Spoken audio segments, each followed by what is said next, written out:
What is most problematic for mediators is not emotions as such. In fact, emotions are often a source of useful information.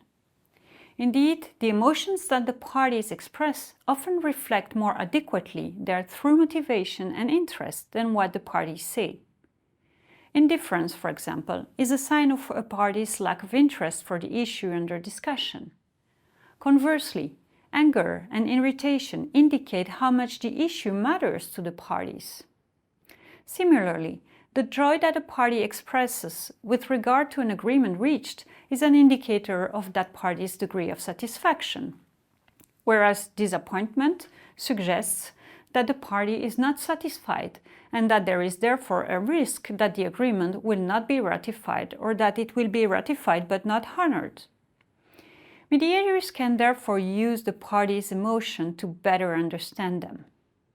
Problems start to arise when the parties' emotion leave the realm of controllability, or when one of the parties is in a state of emotional flood. As I mentioned in a previous video, emotions are accompanied by an activation of the nervous system and by the occurrence of a series of physiological phenomena such as increased heart rate, increased sweat, and muscle tension.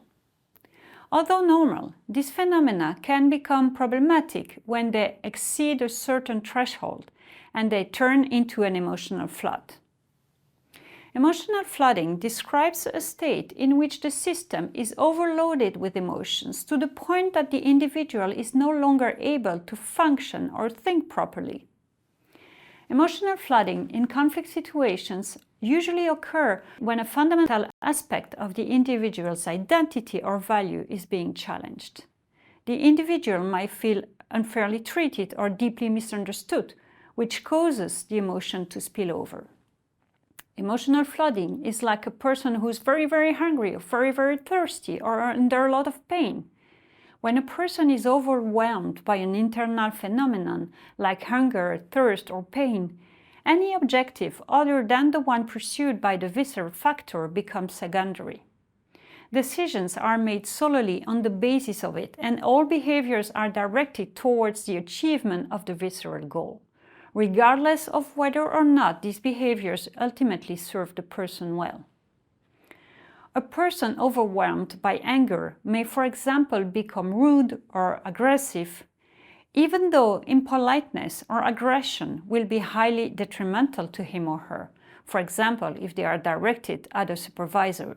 Mediators should prevent episodes of emotional flooding as much as possible by identifying with the parties the issues that are likely to affect them in particular, or by determining with them a communication code that they can use when the emotions threaten to overwhelm them.